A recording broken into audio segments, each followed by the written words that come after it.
Let's start with the case because I think this is the most interesting part of the build. This is the Johnston NV10. It's a 4.5 liter sandwich style layout mini ITX chassis. Motherboard on one side, GPU and the power supply on the other, and it's designed for low profile cards.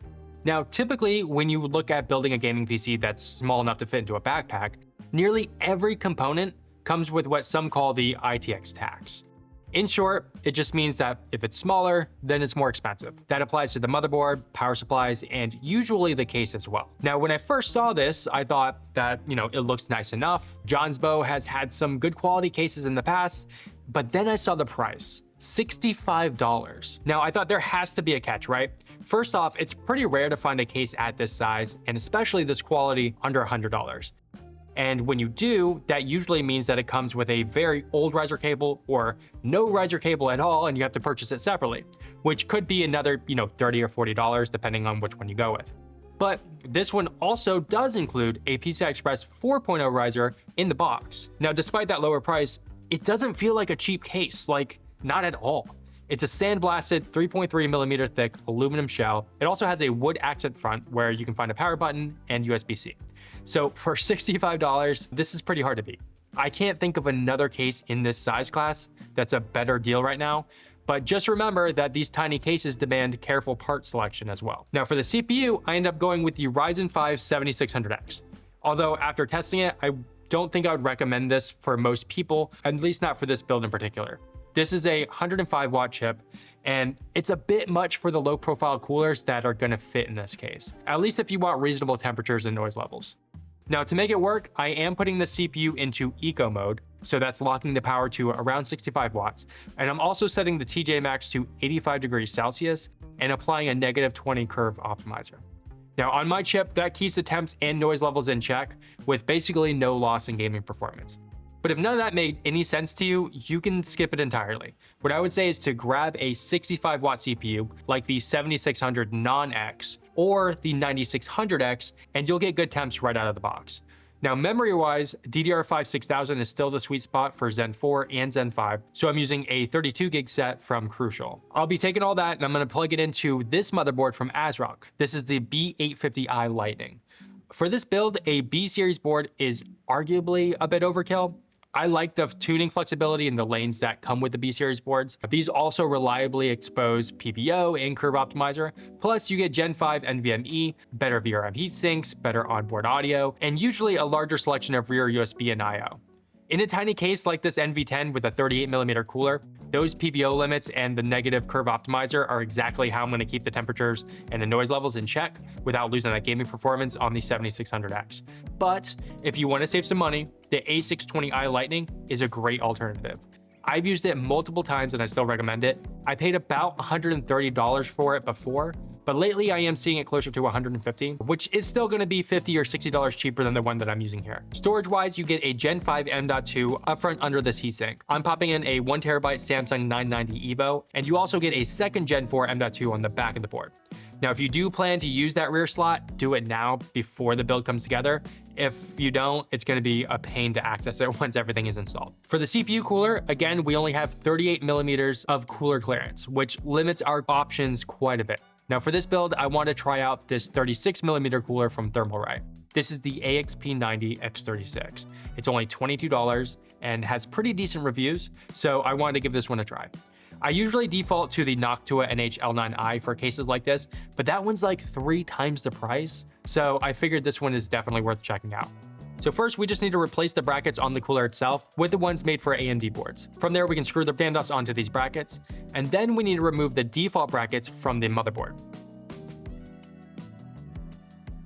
Once we apply and spread some thermal paste, the cooler can be lowered over the CPU, and the standoffs, those feed right through to the back of the board where they can then be tightened. There's an included tool in the box to help you tighten the nuts, by hand and then with a screwdriver.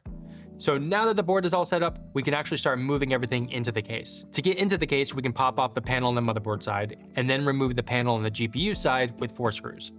I'm actually gonna plug in as many of the cables as I can now to make it easier for me later. Now, luckily, the Flex ATX power supply that I'm using here is modular, so it's very easy for me to do that.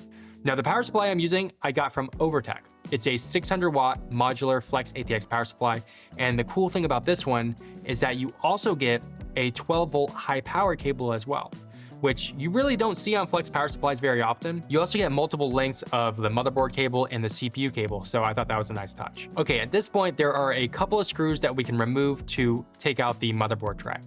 And then from there, it's pretty easy to just line up your motherboard and then tighten it to that tray outside of the case. From there, we can plug in the PCI Express riser cable and then secure that on the other side. From there, we can just lower the whole tray with the motherboard back into the case. This part actually wasn't too difficult. You just need to make sure that the Wi-Fi antenna connectors on the back don't snag on the back of the case. Once that's resecured, we can flip it over and then plug in our USB-C and power button. Now, back on the other side, installing the power supply only takes a second. Use just a couple of screws through the back, and then we can plug in those cables that we fed through earlier. Last thing to do here is to install the GPU. Now, in 2025, I wouldn't typically recommend an 8 gig GPU, but I do make an exception for this one. This is the low-profile RTX 5060 from Gigabyte, and it's one of a few dedicated GPUs that will actually fit into a sub 5 liter build like this. It's a very compact and slim design, and I would say this one and the single fan from Zotac are the only sensible 5060 options in my opinion. Both of these allow us to have some impressively compact sub 5 liter builds that have all of the same performance that you would get from a standard 5060, just in a smaller package. Now in the box, there's a second low profile bracket that we'll need to replace the standard height one. Then there's an 8-pin connector tucked away at the end of the card. So to make things easier, I'm going to plug that power cable in while the card is still outside the case. Now installation from here is very straightforward. Just lower the GPU into the case, slide the card into the PCI Express slot on the riser cable, and then secure the GPU bracket on the back along with a couple of screws. And also don't forget to plug the other end of that power connector into the power supply. Now all we have to do is resecure the panels, and that's the build complete. So the first thing I wanted to do is check out what the thermal performance is like. And as a reminder, I did set the CPU to eco mode, set the TJ max to 85 degrees Celsius, and -20 on curve optimizer to get better temperatures and acoustics with the CPU. And to make sure there's no issues with those settings, I ran a multi-core stress test in Cinebench, and you can see it hits that max 85 degrees Celsius while pulling around 75 watts.